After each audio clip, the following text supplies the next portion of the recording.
Iniligtas niya ang sanggol mula sa kamatayan, ngunit ang kapalit ay ang sarili niyang dangal. Sa gitna ng malakas na ulan, itinaboy si Yara na parang maruming basahan ng pamilyang kanyang tinulungan. Habang humahalakhak ang tunay na may sala sa loob ng mansyon, naiwang luhaan ang isang dukha sa gilid ng kalsada. Hanggang kailan tatagal ang pananahimik ng isang pusong sugatan? Matatagpuan pa ba ang hustisya sa mundong tanging mayayaman lang ang pinakikinggan? Wala na, ate. Huwag mo na akong tingnan ng ganyan dahil hinding-hindi mo na mababawi ang perang yon. Isinugal ko na, ubos na, kaya wag mo na akong bisitin. Ang boses ni Briggs ay tila isang matalim na balisong na humiwa sa gitna ng katahimikan ng gabi. Paulit-ulit na umaalingaw-ngaw sa isipan ni Mayari habang siya ay nakalubog sa putikan ng tambakan sa gilid ng ilog Pasig.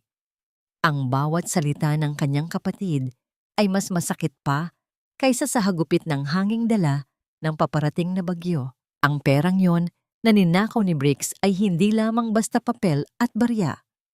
Iyon ang huling pag-asa para sa operasyon sa mata ng kanilang nanay Elena. 3 taon siyang nagbanat ng buto, nagtiis sa amoy ng nabubulok na basura, at nagtipid hanggang sa huling butil ng kanin para lang mabulag ang lahat sa loob ng isang gabi dahil sa bisyo ng kapatid.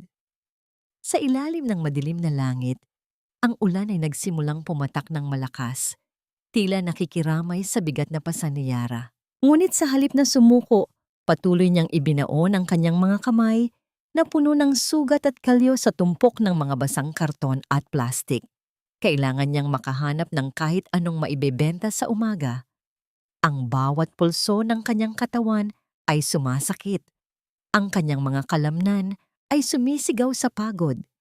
Ngunit ang imahe ng kanyang ina na nangangapa sa dilim ang nagtulak sa kanya na huwag tumigil.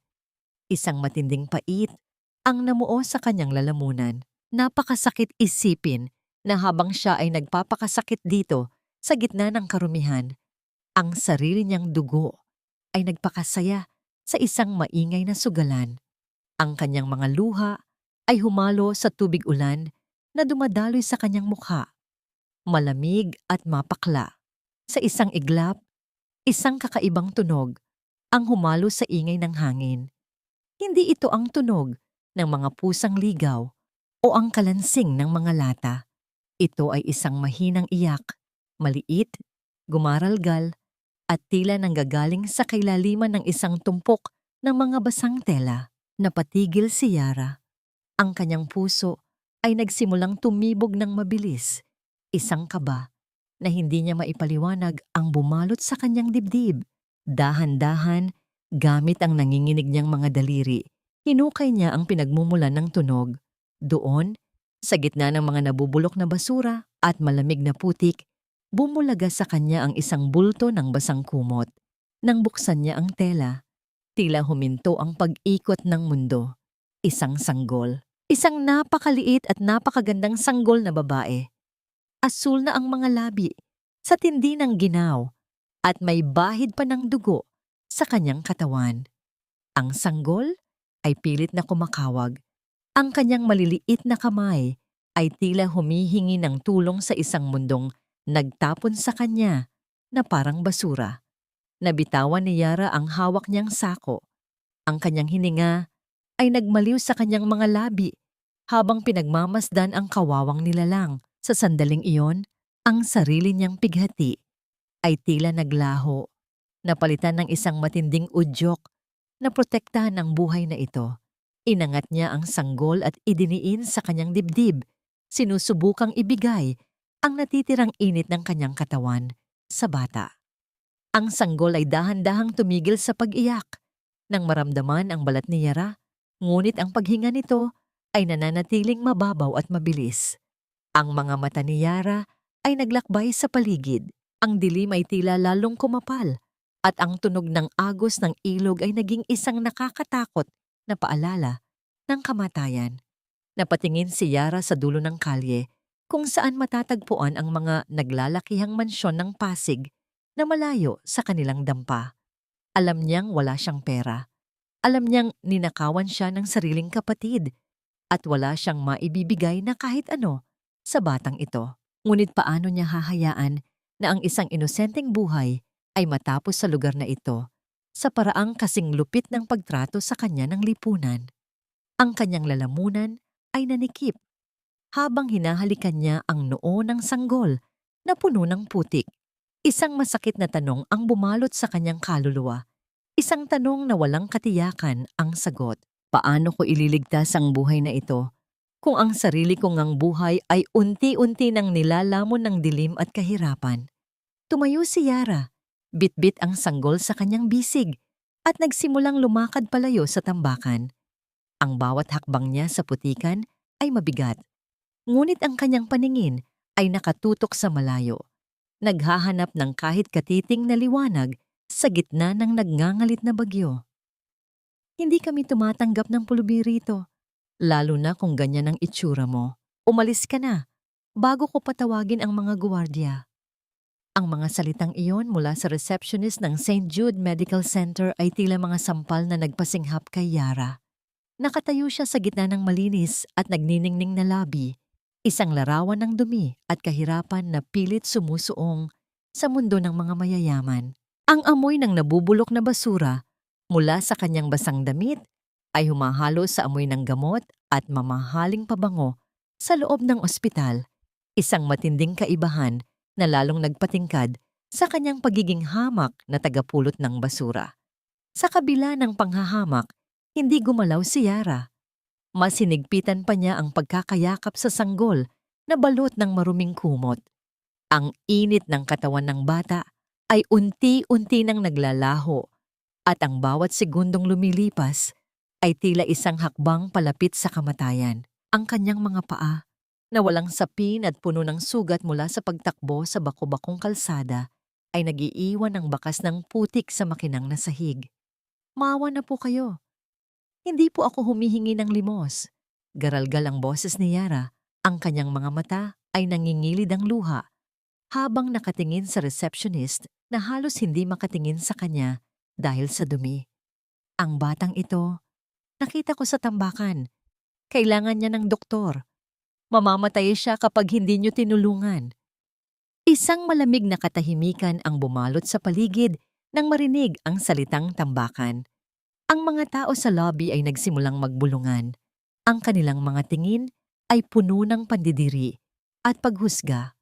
Para sa kanila, si Yara ay isang mantsa sa kanilang marangyang mundo, isang paalala ng kahirapang ayaw nilang makita. Eksaktong sa sandaling iyon, bumukas ang pintuan ng elevator at lumabas ang isang mag-asawang bakas, ang yaman at kapangyarihan sa kanilang bawat kilos. Si Dr. Amelis Llorente, isang kilalang manggagamot, at ang kanyang asawang, si Attorney Serafin Llorente, ay papunta sana sa kanilang sasakyan nang mahuli ng kanilang pansin ang komosyon. Napatigil si Amelis nang makita ang nanginginig na babae.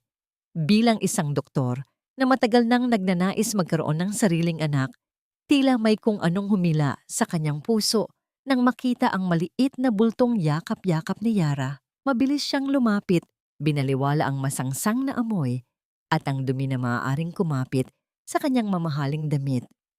Anong nangyayari rito? Malumanay, ngunit autoritatibong tanong ni Amelis. Doc, itong babaeng ito pilit pumapasok. Wala naman po siyang pambayad. Paliwanag ng receptionist. Hindi pinansin ni Amelis ang sinabi ng tauhan. Nakatuon ang kanyang pansin sa sanggol.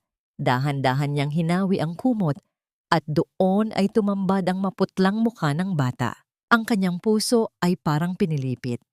Serafin, tumawag ka ng nurse. Ngayon din. Ang batang ito ay dumaranas ng hypothermia at hirap sa paghinga. Habang dinadala ang sanggol sa emergency room, naiwan si Yara na nakatayo sa pasilyo. Blanko ang isipan at nanghihina ang mga tuhod. Ang bigat na kanina lang ay pasan niya sa kanyang mga bisig ay nawala. Ngunit ang takot sa kanyang dibdib ay lalong tumindi. Napasandal siya sa pader, dahan-dahang napaupo sa sahig at hinayaan ang kanyang sarili na lamunin ng pagod. Naramdaman niya ang isang anino na tumatabing sa kanya. Nang iangat niya ang kanyang paningin, nakita niya si Attorney Serafin Lorente.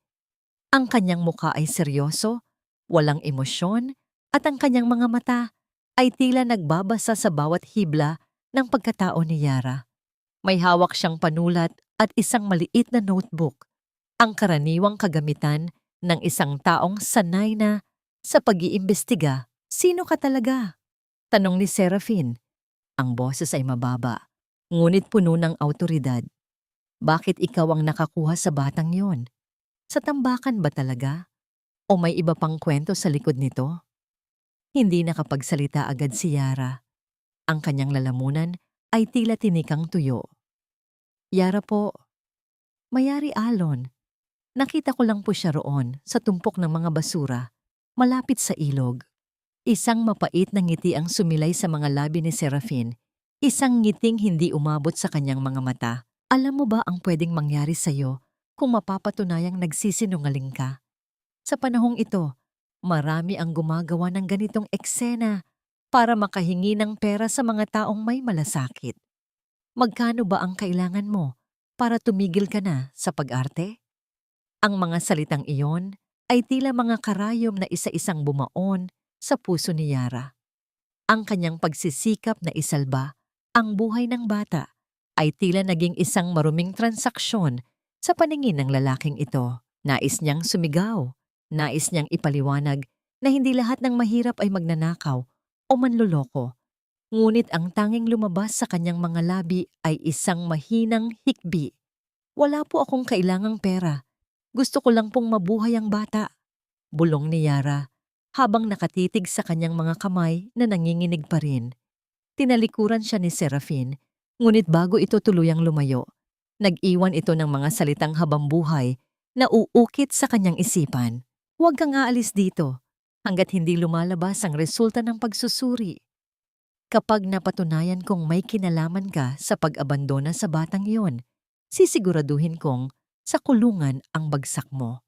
Naiwan si Yara na mag-isa sa malamig na pasilyo ng ospital. Ang bawat tibok ng kanyang puso ay tila isang babala. Sa paghahangad niyang makasagip ng buhay, tila ang sarili niyang kalayaan ang kanyang isinakripisyo. Paano ko mapapatunayan ang aking katapatan sa isang mundong ang tanging nakikita ay ang aking dumi at hindi ang aking puso? Sa kabilang dako ng ospital, sa loob ng isang silid na puno ng mga makabagong kagamitan, ang sanggol ay nagsimulang gumalaw. Ang kanyang maliliit na daliri ay humawak sa dulo ng gown ni Dr. Amelis, isang tahimik na ugnayan na magpapabago sa kapalaran ng lahat. Mabibigyan namin siya ng pangalang ipagmamalaki niya, Yara. Isang buhay na hinding-hindi mo kailanman maibibigay sa gitna ng tambakan at amoy ng pagkabulok. Ang mga salitang yon mula kay Dr. Amelis Lorente ay tila isang malamig na buhos ng tubig na nagpagising kay Yara sa malupit na katotohanan. Habang nakaupo siya sa malambot na selyas sa loob ng isang pribadong silid sa ospital, ramdam ni Yara ang matinding kaibahan ng kanyang daigdig sa mundong kinatatayuan niya ngayon. Ang kanyang mga kamay na puno pa rin ng mga bakas ng uling at dumi na hindi natanggal ng mabilisang paghuhugas ay nanginginig habang nakapatong sa kanyang mga hita. Sa kanyang harapan, ang sanggol na iniligtas niya ay mahimbing na natutulog sa loob ng isang nagniningning na glass crib, balot ng malambot at mamahaling tela na kulay puti. Tila pinipiga ang puso ni Yara habang pinagmamasdan ang bata. Sa loob ng ilang oras na pagkakarga niya rito sa gitna ng bagyo, naramdaman niya ang isang ugnayang hindi niya maipaliwanag, isang koneksyong higit pa sa dugo. Ngunit sapat na ba ang pagmamahal para punan ang kumakalam na sikmura? Sapat na ba ang kanyang yakap para protektahan ang bata mula sa panganib ng kanilang barong-barong na kailanman ay maaaring anurin ng baha? Dahan-dahang lumapit si Amelis kay Yara at hinawakan ang kanyang balikat. 12 years, Yara. 12 taon kaming nagdasal ni Serafin na magkaroon ng sariling anak. Akala namin, huli na ang lahat. Pero dumating ang batang ito. At ikaw ang nagdala sa kanya sa amin. Naniniwala ako na ito ay isang milagro. Yumuko si Yara. Ang kanyang mga luha ay pumatak sa kanyang maruming pantalon na lumilikha ng maliliit na madidilim na mantsa. Gusto ko lang po, gusto ko lang pong magkaroon siya ng magandang buhay. Yung hindi siya kailangang magising sa ingay ng mga nag-aaway na lasenggo. Yung hindi siya kailangang maghanap ng makakain sa basura. Naiintindihan ko, Yara. At ipinapangako ko sa'yo, ituturing namin siyang parang tunay naming dugo at laman. Hindi siya magkukulang sa kahit ano. Seryosong saad ni Amelis. Ang kanyang boses ay puno ng katapatan na bihirang makita sa mga taong nasa kanyang katayuan. May isa lang po akong hiling. Bulong ni Yara habang pilit na nilalabanan ng hikbi sa kanyang lalamunan. Kahit hindi niya malaman kung sino ako, kahit hindi niya malaman na ako ang nakapulot sa kanya. Gusto ko lang pong makasiguro na humihinga siya ng maayos, na masaya siya. Kahit isang balita lang po paminsan-minsan, sapat na sa akin yon para makahinga rin ako ng maluwag. Isang golden moment ang namagitan sa dalawang babae nang abutin ni Yara ang maliit na kamay ng sanggol sa huling pagkakataon. Hinayaan niyang humawak ang maliliit na daliri ng bata sa kanyang hintuturo. Ramdam niya ang init ng buhay na yon. Isang init na tila nagbibigay sa kanya ng lakas na bitawan ang lahat para sa kapakanan ng iba. Iyon ang pinakamasakit na paalam na naranasan niya, ang pagpili na maging anino sa buhay ng batang kanyang sinagip upang maging maliwanag ang kinabukasan nito. Pinirmahan ni Yara ang mga unang dokumento sa tulong ni Amelis. Bawat titik ng kanyang pangalan sa papel ay tila isang tistis sa kanyang puso. Nang matapos ang lahat, tumayo siya upang lisanin ang silid. Ang bawat hakbang niya palayo sa glass crib ay tila paghatak sa kanyang kaluluwa. Nang makalabas siya sa pasilyo, bumungad sa kanya ang isang marangyang babae na nakasuot ng tila kulay dugong damit at may suot na mga alahas na kumikinang sa ilalim ng ilaw ng ospital. Ito si Carminda Valtiera, ang kapatid ni Amelis. Ang kanyang presensya ay tila nagpabigat sa hangin, dala ang isang aura ng kapangyarihan at pagmamataas.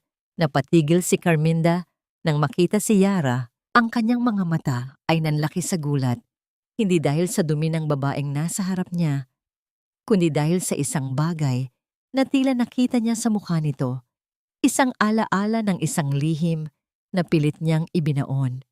Sino ang babaeng ito at bakit siya galing sa silid ng kapatid ko? Matalas na tanong ni Carminda. Ang kanyang boses ay puno ng pandidiri. Hindi nakasagot si Yara at mabilis na naglakad palayo. Ngunit naramdaman niya ang nanunuring tingin ni Carminda na nakabaon sa kanyang likuran. Sa loob ng silid, nang makita ni Carminda ang sanggol na buhat-buhat ni Amelis, ang kanyang mukha ay biglang nawala ng kulay. Ang kanyang mga kamay ay napakapit ng mahigpit sa kanyang mamahaling bag. Ang kanyang mga kuko ay tila ibinabaon sa balat nito. Impossible! Bulong ni Carminda sa kanyang sarili. Ang kanyang boses ay nanginginig sa takot at galit. Paanong napunta rito ang batang yon? Siniguro nilang wala nang makakahanap sa kanya.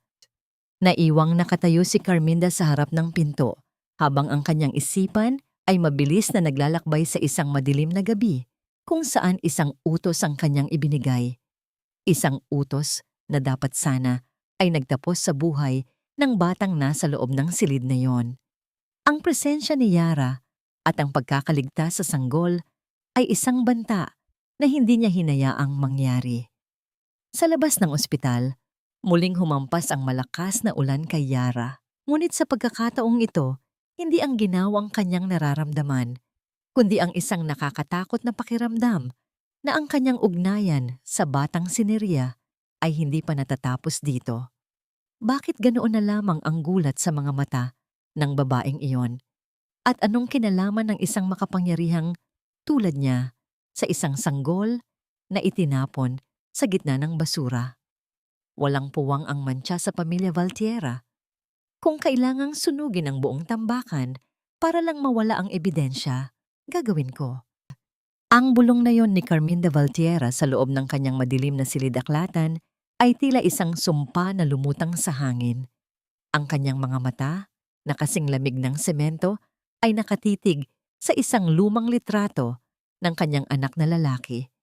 Ang lihim na akala kanya ay habang buhay nang nabaon sa dumi ng pasig, ay muling nabuhay, humihinga, at ngayon ay nasa loob pa mismo ng pamamahay ng kanyang kapatid. Ang sanggol na si Neraya ay hindi isang milagro para kay Carminda. Ito ay isang buhay na bomba na maaaring sumabog at lumatay sa dangal ng kanilang angkan. Sa kabilang dako ng lungsod, sa gitna ng barong-barong na tila anumang oras ay guguho, nakaupo si Yara sa tabi ng kanyang natutulog na ina. Ang amoy ng tuyong isda at ang singaw ng basang lupa ay bumabalot sa maliit nilang espasyo. Ang bawat pag-ubo ni Nanay Elena ay tila isang kutsilyo na humahati sa puso ni Yara. Wala siyang dalang gamot, wala siyang dalang pagkain. Ang tanging bitbit niya pauwi ay ang hapdi ng pagkakaulila sa isang batang hindi naman niya tunay na anak. Yara, nasaan ang pera? Isang paos at garalgal na boses ang bumasag sa katahimikan. Si Brix iyon, nakasandal sa pintuan, ang kanyang mga mata ay mapula at ang kanyang kilos ay balisa. Sinabi ni Aling Puring na may kasama kang mga mayayaman kanina. Nasaan ang balato mo?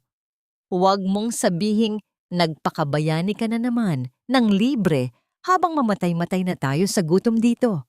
Hindi tumingin si Yara sa kanyang kapatid. Ang kanyang mga daliri ay marahang hinahaplos ang tuyong palad ng kanyang ina. Ibinigay ko ang bata sa mga taong makakapagbigay sa kanya ng buhay, Brix. Iyon lang ang mahalaga. Mahalaga? Ang mahalaga ay ang sikmura natin. Galit na sinipa ni Brix ang isang bakanting lata ng gatas na lumikha ng isang maingay na kalansing na gumulong sa sahig bago tumama sa dingding. Ang tanga mo, ate. Pera na. Naging bato pa. Ngunit ang hindi alam ni Yara, ang pera na hinahanap ni Brix ay paparating na sa paraang hindi nila inaasahan. Kinaumagahan, isang itim at makintab na sasakyan ang huminto sa bukana ng eskinita, isang bagay na hindi karaniwan sa lugar na yon. Bumaba si Carminda, balot ng mamahaling bandana ang kanyang mukha, upang hindi malanghap ang masangsang na amoy ng paligid. Hindi siya nagtungo kay Yara. Sa halip, hinanap ng kanyang mga mata ang lalaking ayon sa kanyang impormante ay ang butas sa buhay ni Mayaria Alon. Nagkita sila ni Brix sa likod ng isang abandonadong bodega.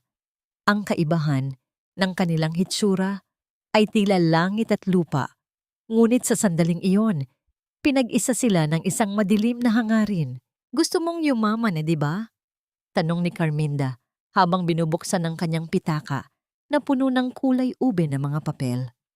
Ang kapatid mo, si Yara, siya ang hadlang sa swerte mo. Masyado siyang mabait, masyadong mapapel.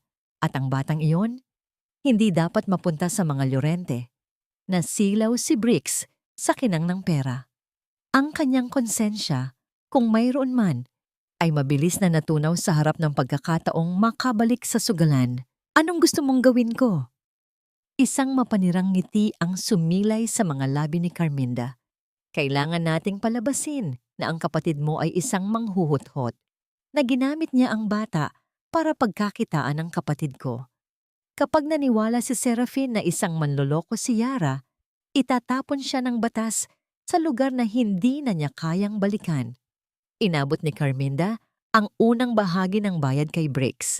Siguraduhin mong maniniwala ang lahat na ang dakilang si Yara ay isa lamang basurang nagpapanggap na ginto. Habang naglalakad palayo si Carminda, ang kanyang boses ay tila isang babala sa kanyang isipan. Ang pag-aakala ni Yara na ligtas na ang bata ay isang malaking pagkakamali. Dahil sa mundong ito, ang pinakamalupit na kaaway ay hindi ang nagtatapon ng basura, kundi ang naglilinis ng sarili nilang dumi gamit ang buhay ng ibang tao. Paano lalabanan ni Yara ang isang patibong na ang sarili niyang dugo ang siyang naglatag? Sa loob ng barong-barong, napanaginipan ni Yara ang tawa ni Neraya. Ngunit sa kanyang panaginip, ang tawa ay unti-unting napalitan ng isang nakabibinging iyak, habang ang anino ng isang malaking kamay ay dahan-dahang bumabalot sa maliit na bata, hinihila ito pabalik sa kadiliman ng tambakan. "Ate, bilisan mo!" Tumawag si Dr. Amelise. "Kailangan ka raw sa mansyon dahil ayaw tumigil sa pag-iyak ng bata. Ikaw lang daw ang nakakapagpatahan sa kanya." Ang mga salitang yun ni Briggs ang naging mitya ng pag-asa sa puso ni Yara. Hindi niya inisip kung bakit ang kapatid niya ang tinawagan o kung bakit parang hindi mapakali ang mga mata ni Briggs habang hinihimok siyang magbihis. Ang tanging nasa isip ni Yara ay si Neraya. Ang isiping nahihirapan ng sanggol ay sapat na para makalimutan niya ang pagod mula sa maghapong paglalabada. Nagmadali siyang sumakay ng jeep, bit-bit ang isang maliit na krus na gawa sa kahoy. Isang simpleng regalo na nais niyang ibigay sa bata para sa proteksyon nito. Pagdating sa mansyon ng mga Llorente, ang katahimikan ng paligid ay tila isang babala na hindi napansin ni Yara. Pinatuloy siya ng gwardiya na tila ba may hinihintay na panauhin. Pagpasok niya sa malawak na silid tanggapan, hindi si Amelis ang bumungad sa kanya. Sa gitna ng marangyang silid, nakaupo si Carmen de Valtierra. May hawak na baso ng alak at isang makapal na sobrang kulay kape na nakapatong sa lamesang gawa sa kristal. "Nandito ka na pala, Yara," saad ni Carminda. Ang boses ay puno ng mapang-uyam na tamis. "Eksakto ang dating mo. Katatapos lang nating pag-usapan ang presyo ng pananahimik mo." Nangunot ang noo ni Yara. Ang kanyang puso ay nagsimulang tumibog ng mabilis sa kaba. "Ano pong ibig ninyong sabihin? Nasaan po si Dr. Amelise? Nasaan po ang bata?" "Huwag na tayong magbulahan pa," pagpapatuloy ni Carminda habang dahan-dahang binubuksan ang sobre. Tumambad ang 5 bundle ng tig-1,000 piso, 5 milyong piso, na tila kumikinang sa ilalim ng engrandeng chandelier. "Sinabi na sa akin ng kapatid mo ang lahat. Alam kong plinano nyo ang pagtatapon sa bata para ikaw ang kunwaring makakita at pagkatapos ay huthutan kami ng pera. Kunin mo na ito at lumayas ka na sa buhay ng kapatid ko." "Hindi totoo yan," sigaw ni Yara. Ang kanyang boses ay nanginginig sa galit at takot. "Wala akong hinihinging pera. Napulot ko ang bata dahil itinapon siya. Maawa kayo. Huwag ninyong dungisan ang hangarin ko." Sa gitna ng kanilang pagtatalo, pumasok si Brick sa silid. Nakayuko at hindi makatingin kay Yara. "Ate, tanggapin mo na. Sabi mo naman kailangan natin ng pera para kay nanay. 'Di ba? Huwag mo nang itanggi. Alam naman nilang lahat ang totoo." Ang pagtataksil ng sarili niyang dugo ay tila isang kidlat na tumama sa kaluluwa ni Yara. Bago pa siya makapagsalita, bumukas ang malaking pintuan at pumasok si Attorney Serafin Llorente. Ang kanyang mukha ay kasing dilim ng gabi at ang kanyang mga mata ay nag-aapoy sa matinding puot habang nakatingin sa perang nasa ibabaw ng lamesa at sa nanginginig na mga kamay ni Yara. Tama nga ang hinala ko mula noong una pa lang. Malamig na saad ni Serafin. Ang boses ay tila isang hatol ng kamatayan. "Ginamit mo ang awa ng asawa ko. Ginamit mo ang buhay ng isang inosenteng sanggol para sa sarili mong kasakiman." "Attorney, makinig po kayo. Hindi ko po alam ang tungkol sa perang ito." Pagsusumamo ni Yara, dahan-dahang lumalapit kay Serafin habang umaagos ang kanyang mga luha. "Pumunta lang po ako rito dahil sabi ni Briggs ay kailangan ako ni Neraya." Ngunit bago pa makalapit si Yara, isang mabilis at malakas na dagok ang tumama sa kanyang pisngi. Ang tunog ng palad ni Serafin na humalik sa balat ni Yara ay umalingaw-ngaw sa buong silid na sinundan ng nakabibinging katahimikan. Sa tindi ng lakas, napasandal si Yara sa lamesang kristal at ang maliit na krus na kahoy na hawak niya ay nalaglag at tumalbog sa sahig, tila isang simbolo ng kanyang nadurog na dangal. Ang sakit sa kanyang mukha ay walang-wala kumpara sa sakit na nararamdaman ng kanyang puso. Tumingala si Yara kay Serafin. Ang kanyang paningin ay malabo dahil sa luha, ngunit malinaw niyang nakita ang pandidiri sa mukha ng lalaking itinuturing niyang tagapagligtas ng bata. Huwag mong babanggitin ang pangalan ng anak ko gamit ang marumi mong bibig, bulyaw ni Serafin. Ang isang tulad mo, na kayang pagkakitaan ang buhay ng isang sanggol, ay mas masahol pa sa basurang pinanggalingan mo. Lumayas ka rito bago ko pa makalimutang babae ka at ipakulong ka sa salang extortion. Yumuko si Yara. Ang kanyang mga kamay ay nakakuyom hanggang sa bumaon ang kanyang mga kuko sa kanyang palad.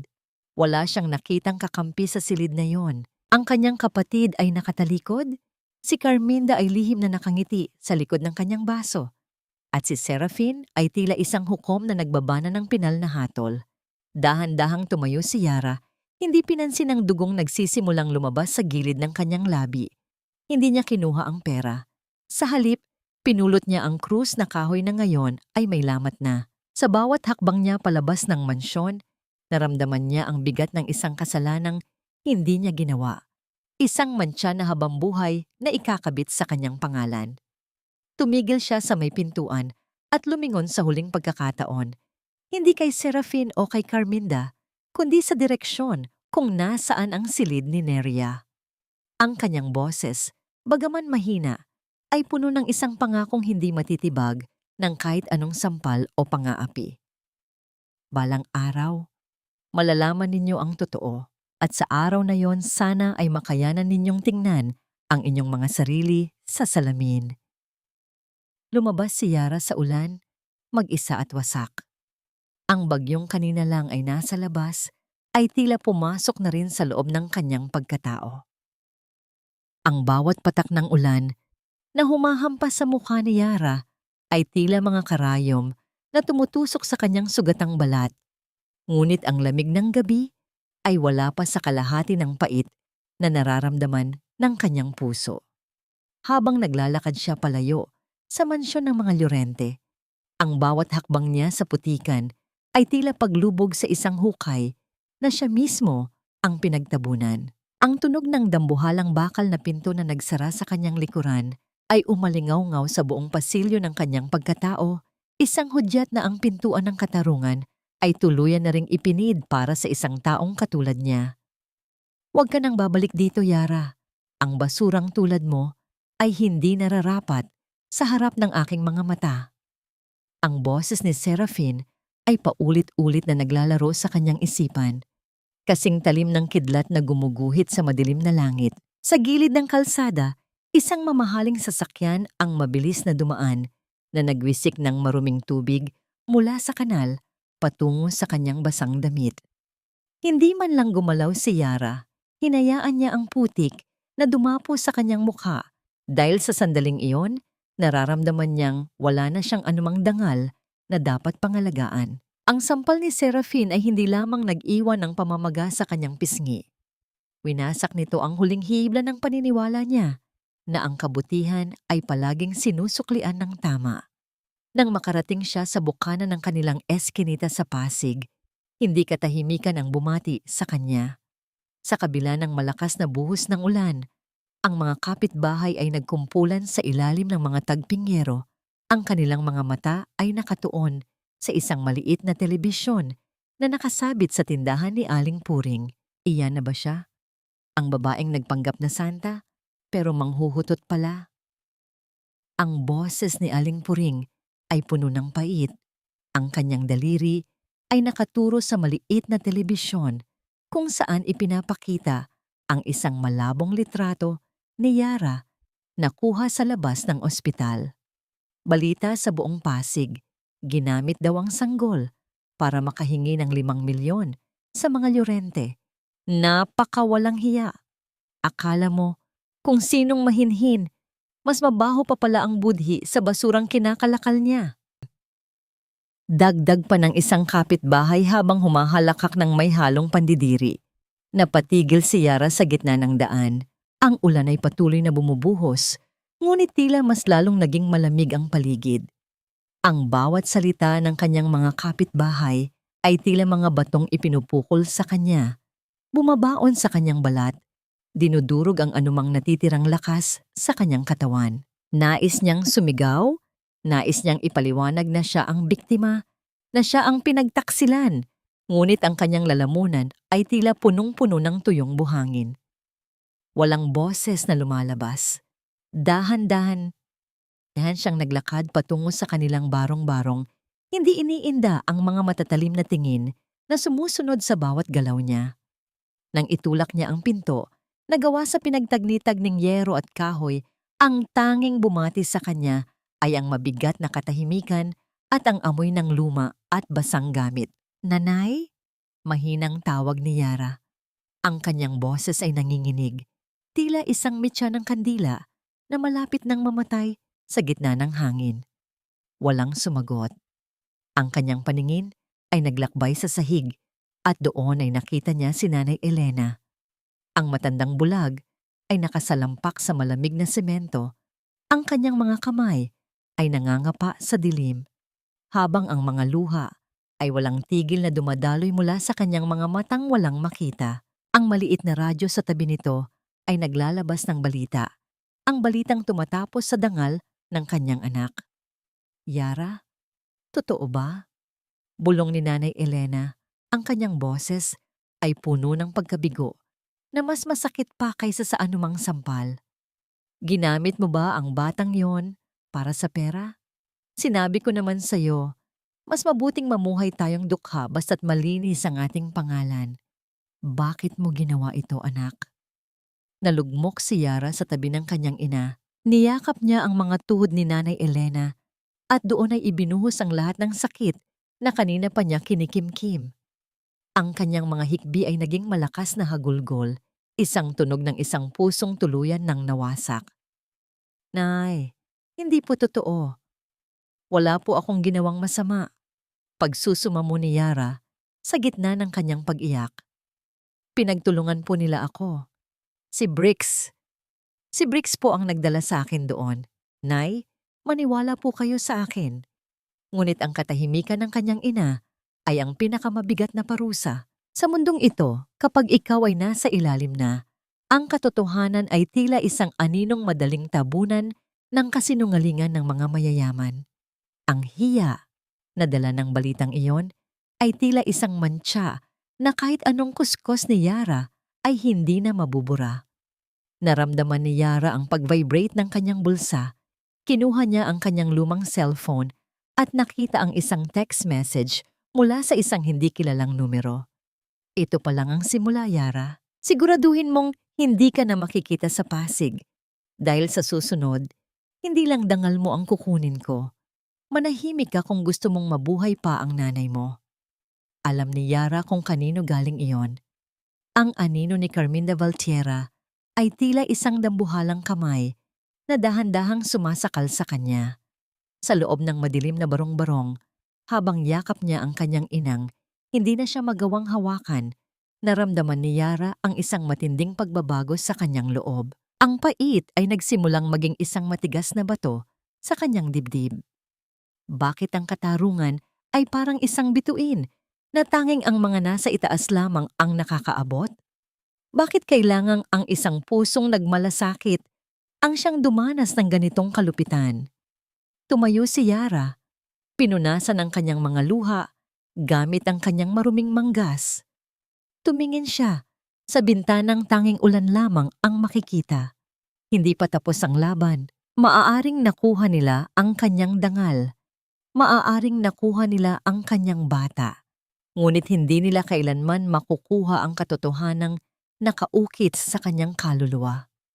"Nay, aalis tayo rito." Matigas na saad ni Yara, habang ang kanyang mga mata ay naglalabas ng isang bagong uri ng liwanag.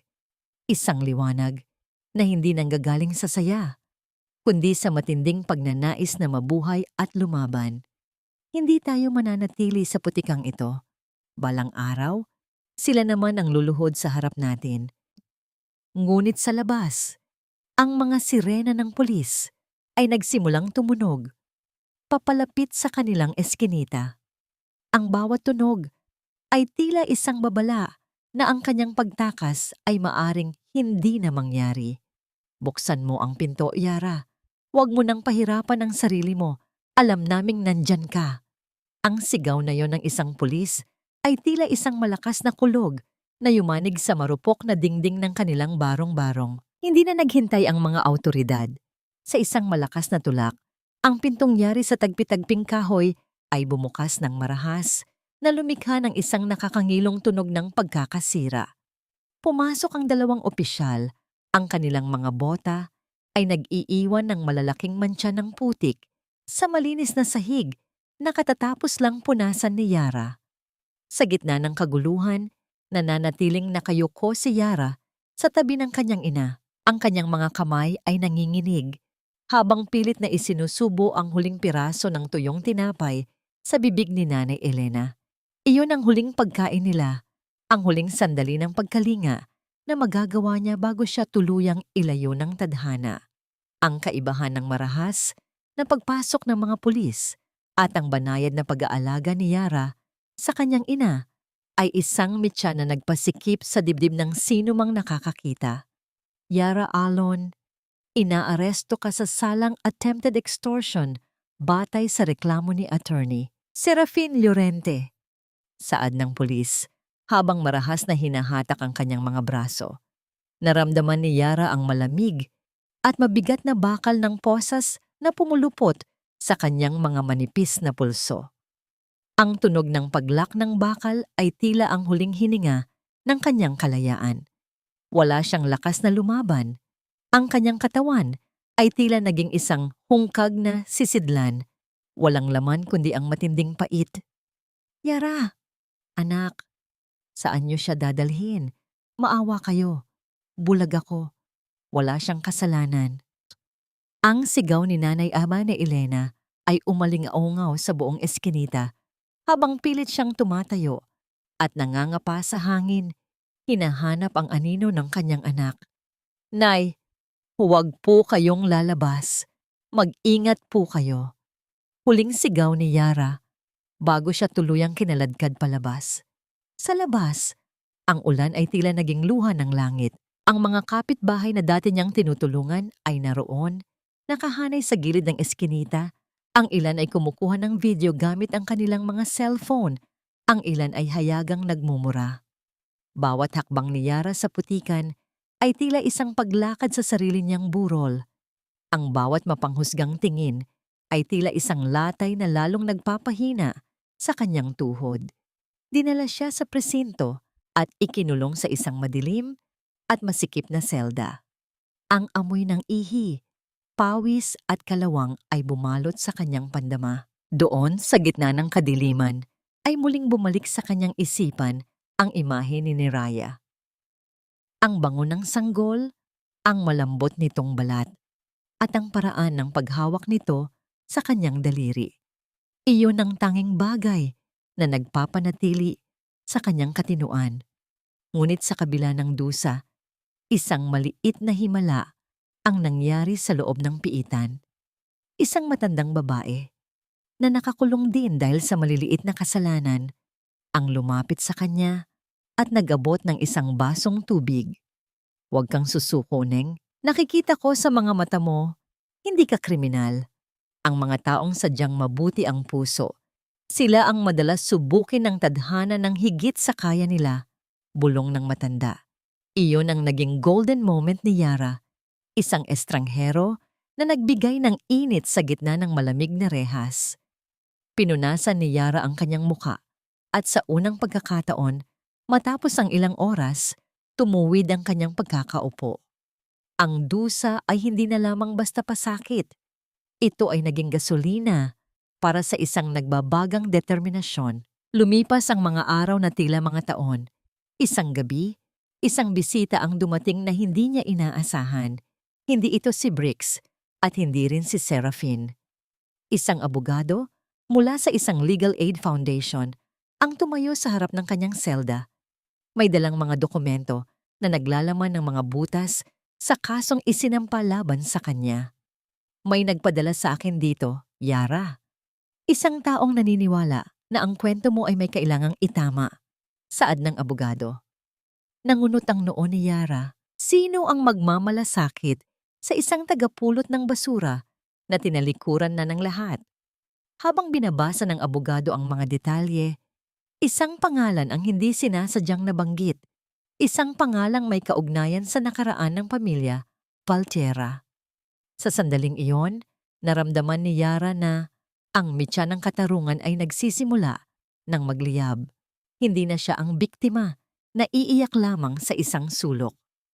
Ngunit bago pa man siya makapagsalita, isang balita ang dumating na nagpabilis ng tibok ng kanyang puso. Yara, kailangang malaman mo ito. Ang batang si Neria, bigla siyang nagkasakit at walang doktor na makatukoy kung ano ang dahilan. Ang sabi ng mga nurse, tanging ang pangalan mo ang tila binubulong ng bata sa gitna ng kanyang lagnat. Ang katarungan ay tila kailangang maghintay dahil ang buhay ng bata ay muling nakasalalay sa kanyang mga kamay. Ngunit paano siya makakatulong kung siya ay nakakulong sa likod ng mga rehas na gawa sa kasinungalingan ng mga makapangyarihan? Bakit sa tuwing susubukan kong lumayo, ang tadhana ay pilit akong ibinabalik sa batang iyon? At hanggang saan ang kayang gawin ng isang ina, hindi sa dugo kundi sa puso, para sa isang buhay na itinapon na ng mundo? Ang gabi ay tila lalong humaba.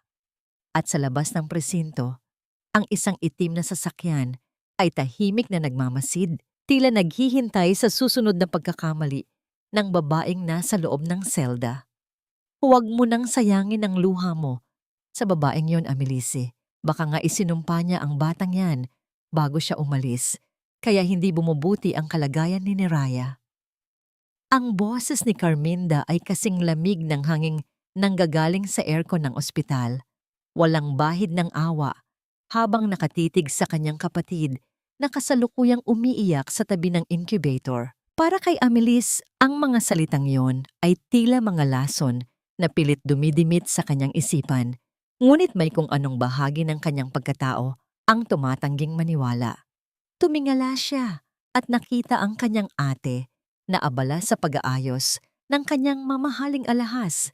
Tila ba mas mahalaga pa ang kinang ng ginto kaysa sa buhay ng sanggol na nag-aagaw buhay. Sa loob ng kanyang palad, mahigpit na hawak ni Amelice ang isang maliit na bagay na nakuha niya mula sa isang lumang pawn shop sa Pasig bago siya dumiretso sa ospital. Isang pilak na banyas, isang simpleng pulseras na may nakaukit na pangalang Mayari. Ayon sa may-ari ng tindahan, isinangla ito ng isang babaeng umiiyak, hindi para sa sugal o luho, kundi para may maipambayad sa paunang deposito ng ospital para sa isang sanggol na napulot sa basura. Ang katotohanan ito ay tila isang malaking pako na bumaon sa dibdib ni Amelice. Habang iniisip ni Serafin na si Yara ay isang manghuhurhot, ang ebidensyang hawak niya ay nagsasabi ng kabaligtaran. Isinakripisyo ni Yara ang kanyang tanging alaala mula sa kanyang ama para sa isang batang hindi niya kaano-ano. Ang kabutihang yon ay napakalayo sa imahe ng kriminal na ipinipilit ni Carminda at ng kanyang asawa. Ate, bakit parang galit na galit ka kay Yara? Tanong ni Amelice, ang kanyang boses ay mahina, ngunit may halong pagdududa. Wala naman siyang ginawa sa'yo. At bakit tila kilalang kilala mo siya nung unang beses mo palang siyang makita? Napatigil si Carminda sa pag-aayos ng kanyang buhok. Ang kanyang refleksyon sa salamin ay nagpakita ng isang panandaliang takot bago ito mabilis na napalitan ng dati niyang talim. Nasisiraan ka na ba ng bait, Amelice? Nag-aalala lang ako sa dangal ng pamilya natin. At ang babaeng yon, isang basura siya na dapat lang manatili sa kulungan.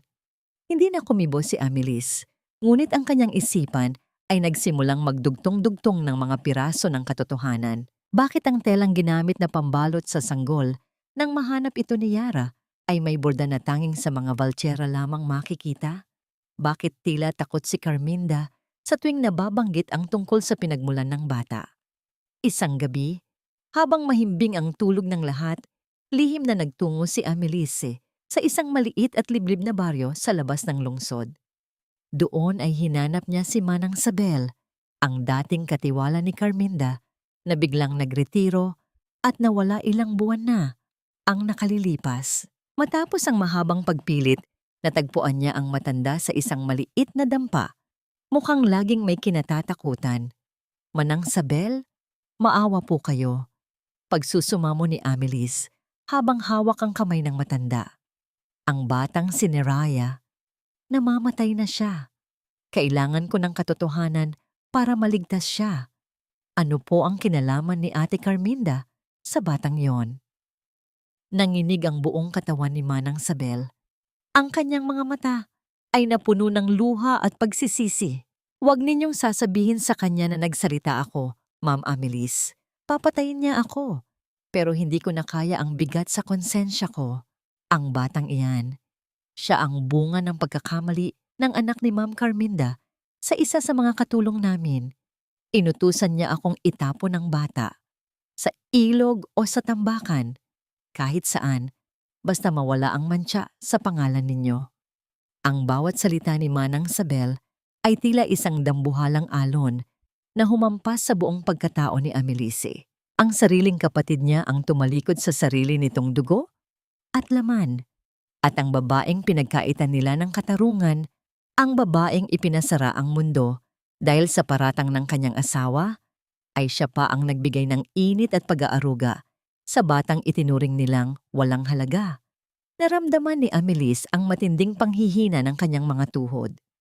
Napaupo siya sa maruming lupa habang ang kanyang dibdib ay bumibigat sa tindi ng pagsisisi.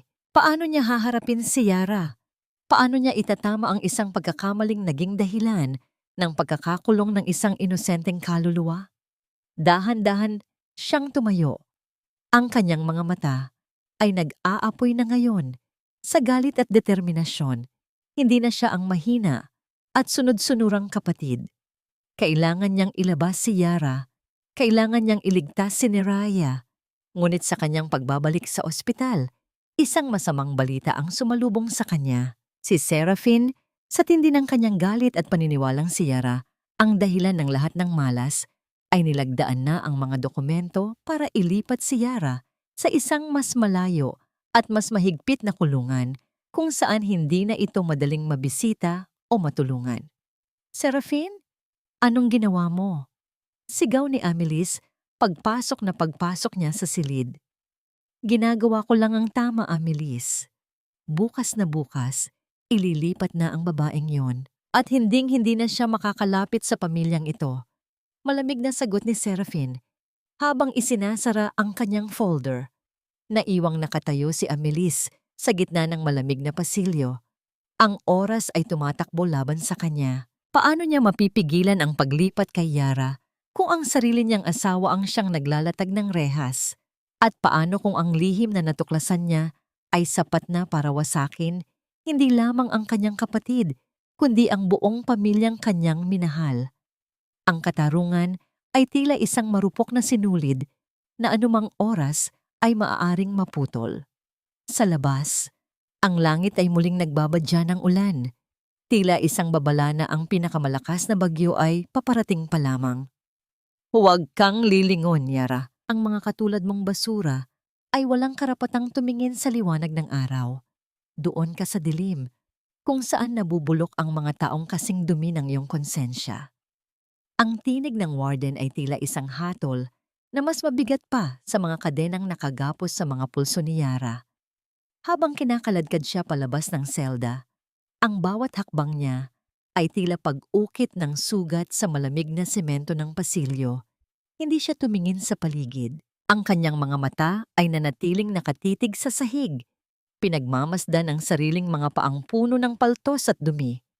Sa gitna ng ingay ng mga susi na nagkiskisan at ang tunog ng mabibigat na bota ng mga gwardiya, tanging ang tibok ng kanyang pusong naghihingalo ang kanyang naririnig.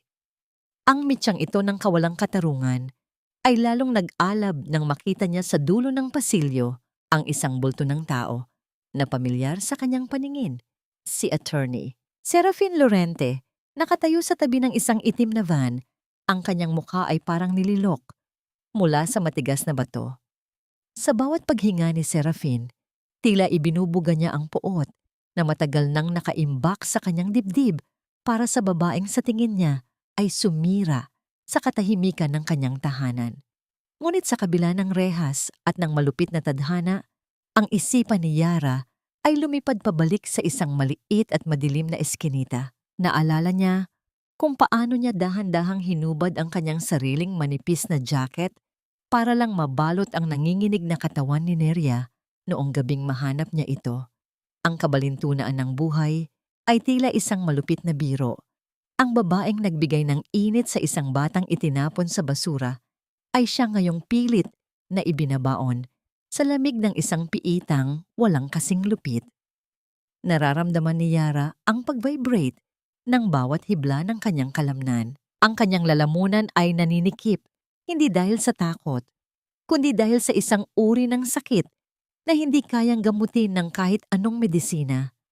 Ang pakiramdam na ang iyong buong pagkatao ay tinatabunan ng putik habang ikaw ay walang kalaban-laban ay sapat na para wasakin ang katinuan ng kahit sinong nilalang. Gayunpaman, sa gitna ng kanyang pagkawasak, nanatiling tikom ang kanyang bibig. Ang kanyang katahimikan ay hindi tanda ng pagtanggap, kundi isang muog ng kanyang natitirang dangal. Eksaktong sa sandaling isasakay na si Yara sa van, isang mabilis na sasakyan ang huminto sa harap ng presinto na nagdulot ng malakas na tilamsik ng tubig ulan sa sapatos ni Serafin. Lumabas si Amelis, ang kanyang buhok ay gulo-gulo at ang kanyang mga mata ay nag-aapoy sa halo-halong galit at pagsisisi. May hawak siyang isang piraso ng lumang tela, ang shawl na may borda ng pamilya Valtera na siyang pambalot kay Neraya noong gabing iyon. Serafin, tigilan mo ito. Bitawan niyo si Yara. Sigaw ni Amelis. Ang kanyang boses ay nanginginig sa matinding emosyon habang tumatakbo patungo sa kanyang asawa. Amelis, bumalik ka sa ospital. Huwag kang makialam sa operasyong ito. Malamig na tugon ni Serafin habang pilit na iniiwas ang tingin sa asawa. Hindi! Hindi mo alam ang ginagawa mo. Iniharap ni Amelis ang shawl sa mukha ni Serafin. Ang batang ito, si Neraya. Hindi siya napulot lang ni Yara para pagkakitaan tayo.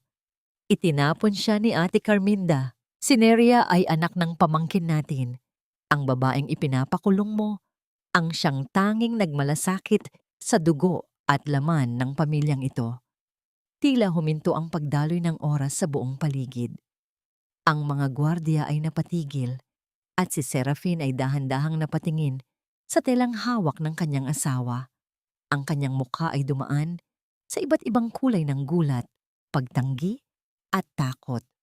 Ang katahimikan sa pagitan ng mag-asawa ay tila isang higanteng pader na unti-unting guguho. Sa loob ng van narinig ni Yara ang lahat. Ang kanyang puso ay tila tumalon sa kanyang lalamunan. Ang katotohanan, ang lihim na akala niya ay siya lang ang nakakaalam, ay sa wakas ay nabunyag na. Ngunit bago pa man makapagsalita si Serafin, isang malamig at mapang-uyam na tawa ang nanggaling sa likuran nila.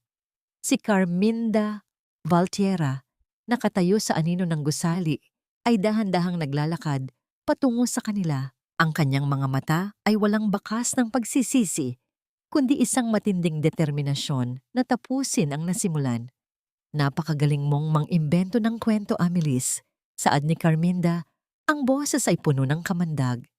Sino ang maniniwala sa isang matandang katulong na binayaran mo para siraan ako? Serafin, ituloy mo ang paglipat sa babaeng yan. Kapag nanatili siya rito, mas lalong magugulo ang isipan ng asawa mo. Ang paglalakbay ng damdamin sa sandaling iyon ay umabot sa sukdulan. Ang pag-asa na sandaling sumilay sa puso ni Yara ay muling binalot ng makapal na ulap ng pagdududa. Nakita niya ang pag-aalinlangan sa mga mata ni Serafin. Ang lalaking ito, na sanay sa batas, ay tila nalilito sa pagitan ng katotohanan ng kanyang asawa at ng manipulasyon ng kanyang hipag. Sa isang golden moment ng katapangan, Lumingon si Yara mula sa loob ng sasakyan. Nagtama ang kanilang mga mata ni Amelis. Isang tahimik na pasasalamat ang dumaloy sa pagitan nila. Isang ugnayan ng dalawang babaeng pinag-isa ng pagmamahal sa isang bata. Attorney Serafin, bulong ni Yara. Ang kanyang boses ay mahina, ngunit sapat na para marinig ng lahat. Ang katarungan ay hindi nakikita sa taas ng katungkulan, kundi sa lalim ng katotohanan. Balang araw, ang batang yon mismo ang magsasabi sa inyo kung sino ang tunay na nagligtas sa kanya. Ipinid ng gwardiya ang pinto ng van nang may malakas na tunog na tila isang huling hantungan. Habang umaandar ang sasakyan palayo, naiwan si Amelis na sumisigaw sa gitna ng kalsada, habang si Carminda ay nakangising nakatingin sa naglalahong van. Paanong ang isang pusong nagbigay ng init ay siyang pilit na ibinabaon sa lamig? Magagawa ba ng katotohanan na buksan ang mga rehas na gawa sa yaman at kapangyarihan? Ngunit ang hindi nila alam, sa loob ng ospital, ang batang si Neria ay muling nagmulat ng kanyang mga mata. At sa kanyang maliit na kamay, mahigpit niyang hawak ang isang lamat na krus na kahoy. Isang bagay na hindi kailanman dapat nasa loob ng kanyang incubator kung wala siyang naging bisitang hindi inaasahan sa gitna ng gabi. Hindi ka nababagay dito, Yara. Akala mo ba ay malilinis ng isang ligo ang baho ng iyong pagkatao? Bumalik ka sa basurahan kung saan ka nagmula. Ang tinig ni Carmina Valtierra ay tila isang humahagupit na latigo sa gitna ng maranyang ballroom ng mga Llorente. Nakatayo si Yara sa gilid ng nagniningning na chandelier.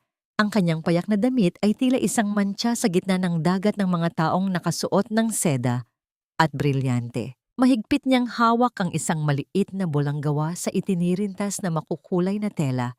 Isang simpleng regalo na dahan-dahan niyang ginawa sa loob ng selda para sa unang kaarawan ni Neraya. Hindi siya narito para sa gulo.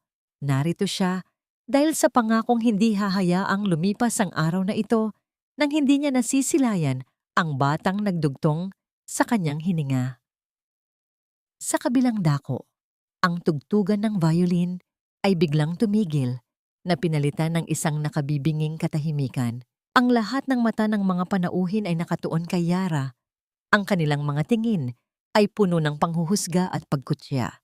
Naramdaman ni Yara ang panginginig ng kanyang mga tuhod at ang panunuyo ng kanyang lalamunan. Ang bawat matalas na salita ni Carminda ay tila mga batong ipinupukol sa kanyang sugatang dangal. Dinudurog ang anumang lakas na natitira sa kanya matapos ang malupit na karanasan sa piitan. Nais niyang sumagot. Nais niyang ipagsigawan na hindi siya ang kriminal. Ngunit ang bigat ng kawalang katarungan ay tila isang dambuhalang kamay na sumasakal sa kanyang boses. Ngunit sa gitna ng paghahari ng kadiliman ni Carminda, bumukas ang malaking pintuan at pumasok si Amelise. Hindi siya mag-isa. Kasunod niya ang isang matandang babaeng nakayuko at nanginginig sa takot, si Manang Sabel. Ang bawat hakbang ni Amelis patungo sa gitna ng ballroom ay tila isang hudyat ng pagtatapos ng isang mahabang panlilinlang. Enough, Ate Carminda. Tama na ang pagpapanggap. Ang boses ni Amelis ay umalingaw-ngaw sa buong silid, puno ng awtoridad, na hindi pa naririnig ng sinuman mula sa kanya. Naglakad si Amelis patungo kay Yara, bitbit ang pilak na banyas na pag-aari nito at ang telang may burda ng pamilya Valtierra. Sa bawat hakbang niya, ang mukha ni Carminda ay unti-unting nawawalan ng kulay.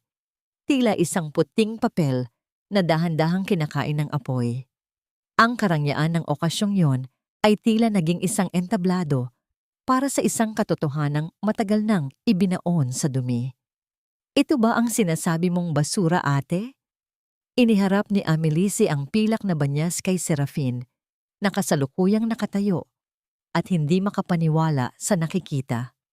Ito ang isinakripisyo ni Yara para maligtas ang buhay ng batang itinapon mo. Si Yara ang naging tunay na ina ni Neria, noong ang sarili mong kadugo ang nag-utos na iligpit ang bata sa gitna ng bagyo.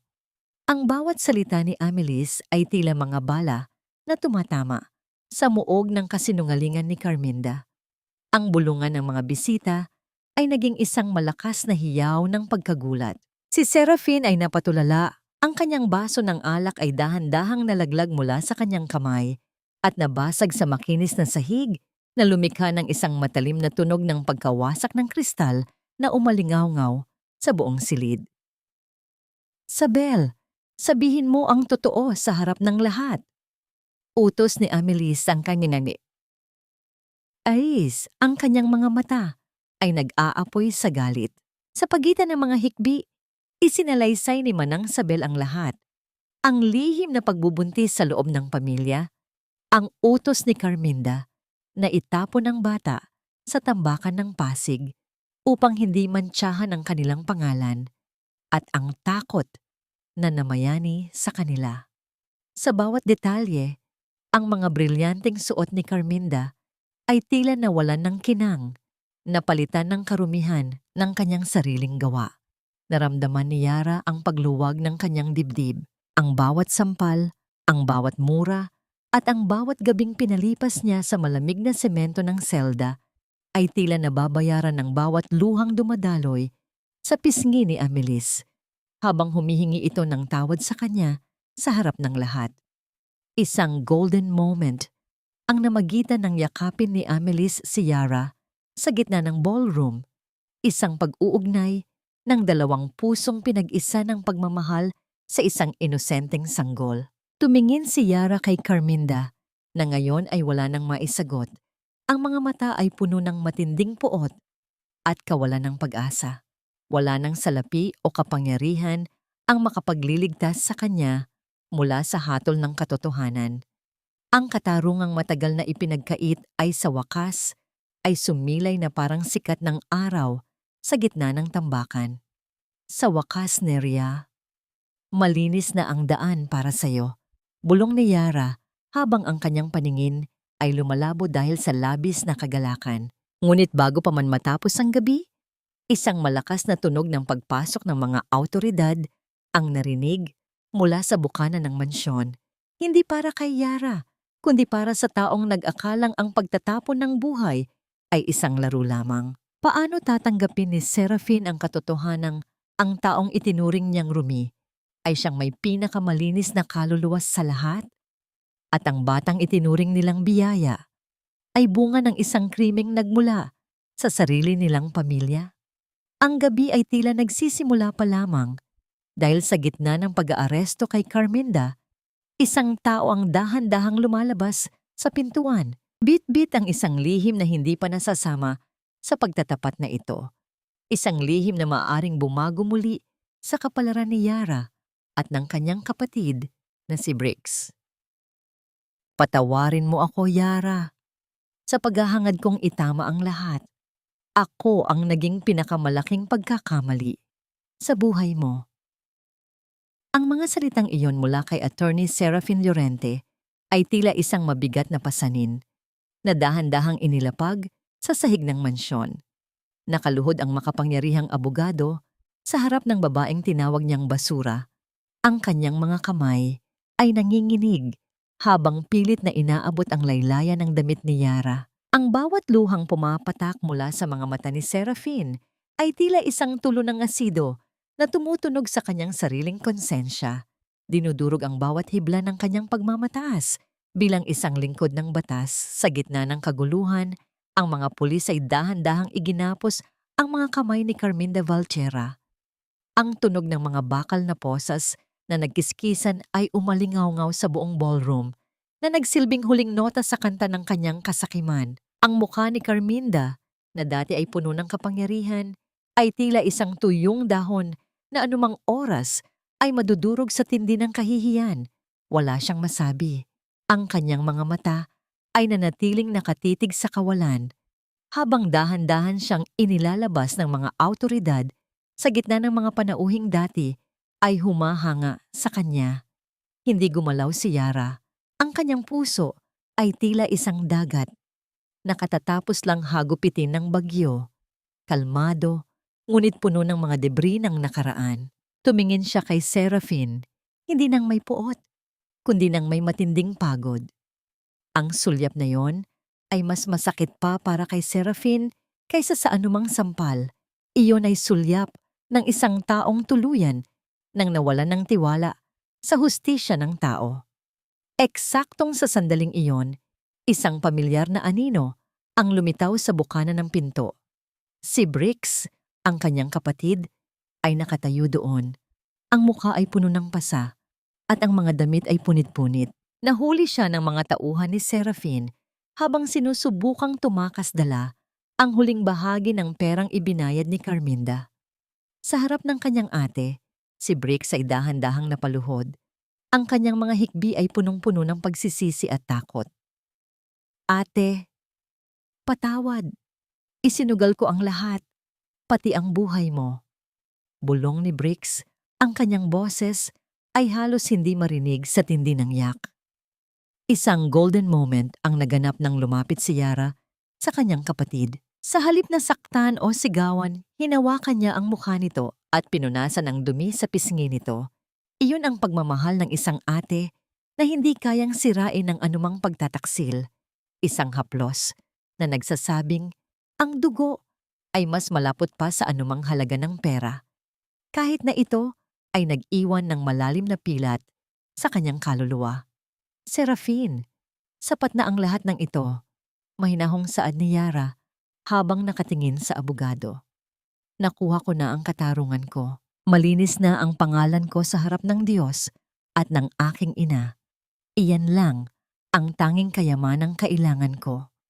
Dahan-dahang binuksan ni Serafin ang isang makapal na sobre at inilabas ang isang blankong tseke at ang mga dokumento para sa isang scholarship sa ibang bansa upang maging isang nurse.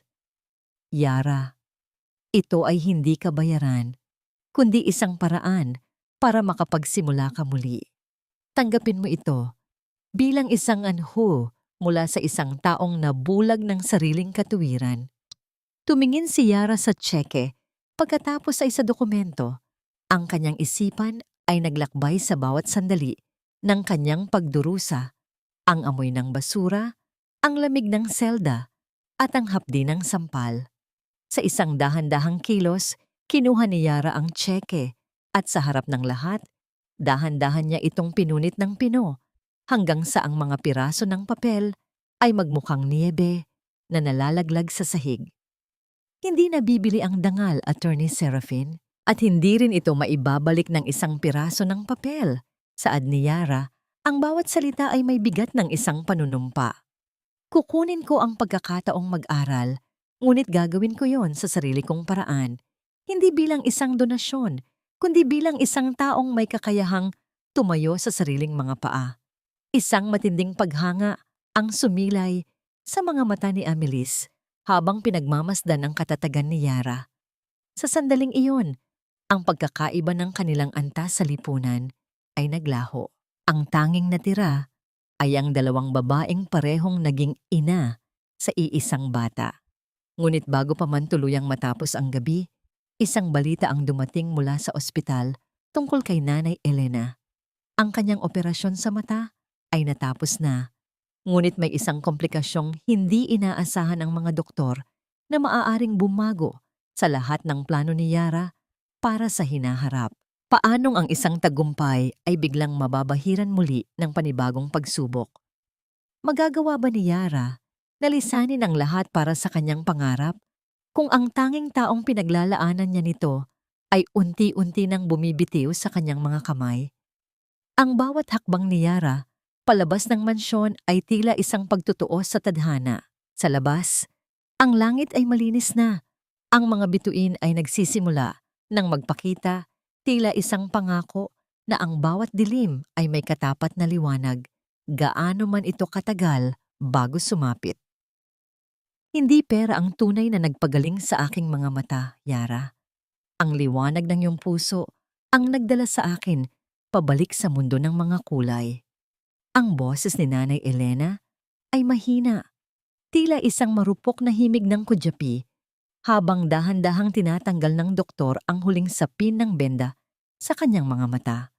Sa loob ng puting silid ng ospital, ang katahimikan ay tila isang banal na sandali. Nakatayo si Yara sa gilid ng kama. Ang kanyang mga kamay ay mahigpit na nakakuyom sa kanyang dibdib. Ang bawat tibok ng kanyang puso ay tila isang panalangin na naghahanap ng kasagutan. Ang amoy ng antiseptic at ang malamig na simoy ng aircon ay hindi sapat para palamigin ang kaba na namamayani sa kanyang buong pagkatao. Dahan-dahang iminulat ni Nanay Elena ang kanyang mga mata. Sa simula ay mabilis siyang napapikit dahil sa silaw. Ngunit nang muling magmulat, ang kanyang paningin ay dumapo sa babaeng nasa kanyang harapan. Isang gumaralgal na hininga ang lumabas sa mga labi ng matanda. Inabot niya ang pisngi ni Yara. Ang kanyang mga daliri ay dahan-dahang bumabaybay sa bawat guhit ng mukha ng kanyang anak. Ang mukhang matagal na niyang hindi nakita, ngunit kabisadong-kabisado ng kanyang kaluluwa. Ang ganda mo, anak, bulong ni Nanay Elena, habang ang mga luha ng kagalakan ay nagsisimulang dumaloy sa kanyang mga pisngi. Salamat sa Diyos. Nakikita ko na ang mukha ng aking anghel. Nalugmok si Yara sa paanan ng kanyang ina. Ang kanyang mga hikbi ay hindi na mapigilan. Iyon ang golden moment na pinangarap niya sa gitna ng tambakan, sa loob ng selda at sa bawat gabi ng kanyang pagdurusa. Ang lahat ng hirap ay tila naging sulit sa sandaling masilayan niya ang nangiti ng kanyang inang. Ngayon ay nakakakita na.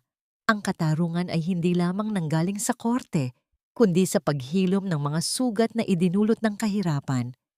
Lumipas ang mga buwan na tila isang mabilis na agos ng malinis na tubig. Ang buhay ni Yara ay nagkaroon ng bagong direksyon. Sa tulong ng scholarship na pinaghirapan niya sa pamamagitan ng pagtatrabaho bilang assistant sa klinika ni Amelis, sa wakas ay nakuha na niya ang kanyang diploma bilang isang lisensyadong nurse. Ang kanyang puting uniform ay tila isang baluti ng dangal, malinis at walang bahid ng putik mula sa Pasig. Isang hapon, sa pagbubukas ng Neraya Community Clinic, sa gitna mismo ng lugar kung saan dating nakatayo ang mga tumpok ng basura, isang engrandeng pagdiriwang ang naganap. Ang mga dating kapitbahay ni Yara na dati ay nangungutya sa kanya ay naroon ngayon, nakapila ng may paggalang at pasasalamat. Si Amelis at Serafin ay naroon din bitbit ang munting si Neria, na ngayon ay marunong na ring maglakad. Nang makita ni Neria si Yara, mabilis itong bumitaw sa kamay ni Amelis at tumakbo patungo sa babaeng unang yumakap sa kanya sa gitna ng bagyo. Tita Yara, sigaw ng bata. Ang kanyang maliliit na bisig ay pumulupot sa leeg ni Yara. Isang matinding emosyon ang bumalot sa lahat ng nakasaksi. Si Serafin, na dati ay puno ng puot, ay tumayo sa malayo ng may mapagpakumbabang ngiti. Alam niya na ang utang na loob nila kay Yara ay hindi kailanman mababayaran ng kahit anong yaman. Ang pagpapatawad ay isang mahabang proseso, ngunit sa bawat sulyap nila sa masayang siniraya, alam nilang nagsimula na ang paghilom. Maging si Brix ay naroon, nagtatrabaho bilang janitor at maintenance sa klinika. Bagaman may mga pilat pa rin ang kanyang reputasyon, pinili ni Yara na bigyan siya ng pagkakataon na magbago. Ang bawat paglampaso ni Brix sa sahig ay tila paglilinis sa kanyang sariling mga kasalanan. Isang tahimik na paraan ng pagbabayad puri sa kapatid na kanyang pinagtaksilan. Sa dulo ng programa, tumayo si Yara sa harap ng lahat. Ang kanyang boses ay malinaw at puno ng paninindigan. Ang klinika na ito ay hindi lamang para sa gamot. Ito ay paalala na walang sino man ang basura sa mundong ito. Ang bawat buhay, gaano man kadumi ang pinagmulan, ay karapat-dapat sa pag-asa at pagmamahal. Habang lumulubog ang araw sa likod ng Ilog Pasig, ang gintong liwanag nito ay tumama sa puting uniform ni Yara. Ang bawat tao sa paligid ay nakaramdam ng isang uri ng kapayapaan na matagal na nilang hindi nararanasan. Ngunit sa gitna ng kasiyahan, isang pamilyar na itim na sasakyan ang huminto sa di kalayuan. Isang sulat ang iniwan sa guardhouse para kay Yara. Isang sulat na nagmula sa loob ng kulungan, mula kay Carminda Valtierra. Nang buksan ni Yara ang sulat, Ang kanyang mga kamay ay bahagyang nanginig. Isang huling pagsubok sa kanyang kakayahang magpatawad ang nakasulat sa loob. Isang hiling na maaaring magpabago muli sa kanyang pananaw, sa katarungan at awa. Paano mo haharapin ang taong sumira sa iyong buhay kung sa huli ay ikaw lamang ang tanging makakapagligtas sa kanya? Magagawa ba ni Yara na ibigay ang huling bahagi ng kanyang puso para sa isang taong hindi karapat-dapat? Ang bawat hininga ni Yara ay tila isang pagtimbang sa pagitan ng nakaraan at ng hinaharap. Sa ilalim ng naglalakihang mga bituin, ang kanyang desisyon ay magiging huling tuldok sa kwento ng kanyang muling pagkabuhay. Sa huli, ang pagpapatawad ay hindi para sa taong nagkasala, kundi para sa sarili nating kaluluwa upang tuluyan na tayong makalaya mula sa gapos ng kahapon. 5 taon ang mabilis na lumipas mula nang huling humagupit ang bagyo sa buhay ni Yara. Ngayon, habang nakatayo siya sa veranda ng klinika na nagsisilbi ring kanyang tahanan, ang tanging naririnig niya ay ang banayad na paghampas ng hangin sa mga dahon ng tanim na sampagwita sa paligid. Ang amoy ng bulaklak ay humahalo sa amoy ng malinis na hangin, isang matinding kaibahan sa masangsang na amoy ng tambakan na dati niyang kinagisnan. Ang sulat ni Carminda Valtierra na dumating noong nakaraang mga taon ay hindi na natiling walang sagot. Binista siya ni Yara sa loob ng kulungan, hindi dahil sa obligasyon, kundi dahil sa pangangailangang tapusin ang huling kabanata ng kanyang pighati. Nakita niya ang isang Carminda na wala na ang kinang at kapangyarihan, isang matandang babaeng kinakain ng sariling pagsisisi at sakit sa katawan. Sa pag-abot ni Yara ng basong tubig sa kanyang kaaway, naramdaman niya ang huling pagbitiw ng bigat sa kanyang dibdib. Pinatawad niya si Carminda, hindi dahil karapat-dapat ito, kundi dahil karapat-dapat si Yara sa kapayapaan. Nanay Yara! Nanay Yara! Isang masayang tinig ang bumasag sa kanyang malalim na pag-iisip. Si Neraya, na ngayon ay 6 na taong gulang na, ay patakbong lumapit sa kanya, bit-bit ang isang guhit na papel. Sa guhit na yon, may 2 babaeng magkahawak kamay na nakatayo sa gitna ng isang malaking puso, si Amelise at si Yara. Ang bata ay lumaking may 2 ina. Ang inang nagbigay sa kanya ng pangalan at kinabukasan, at ang inang nagbigay sa kanya ng unang init at buhay sa gitna ng basura. Dahan-dahang lumapit si Amelise at si Serafin. Ang bawat hakbang nila ay puno ng respeto at pagmamahal. Ang dating matigas na abogado ay isa na ngayong tagapagtanggol ng mga karapatan ng mga mahihirap. Inspirasyon ang katatagan ni Yara. Wala nang mga pader ng giaykap o katayuan sa lipunan. Ang tanging natira ay ang isang pamilyang binuo ng pagsubok at pinagtibay ng katotohanan. Si Nanay Elena ay mahimbing na nakaupo sa kanyang rocking chair sa loob, nakikinig sa balita sa radyo gamit ang kanyang malilinaw na mata. Ang kanyang bawat ngiti ay isang paalala kay Yara na ang lahat ng kanyang isinakripisyo ay nagbunga ng isang mundong puno ng liwanag. Maging si Brix ay naging isang tapat na manggagawa. Unti-unting binubuo ang tiwala na dati ay winasak ng sugal. Sa paglubog ng araw, dinala ni Yara si Neria sa pampang ng Ilog Pasig, ngunit hindi na ito ang ilog ng dumi at kamatayan. Sa ilalim ng takip silim, ang tubig ay nagniningning na parang mga diamante. Kinuha ni Yara ang lamat na krus na kahoy na kanyang itinago sa lahat ng mga taon at dahan-dahan itong inilubog sa tubig. Hinahayaang tangayin ng agos ang huling simbolo ng kanyang pagdurusa.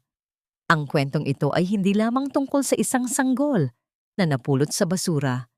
Ito ay kwento ng isang babaeng nagpatunay na ang tunay na karingalan ay hindi nasusukat sa suot na alahas o sa laki ng mansyon, kundi sa lalim ng kakayahang magmahal nang walang hinihintay na kapalit.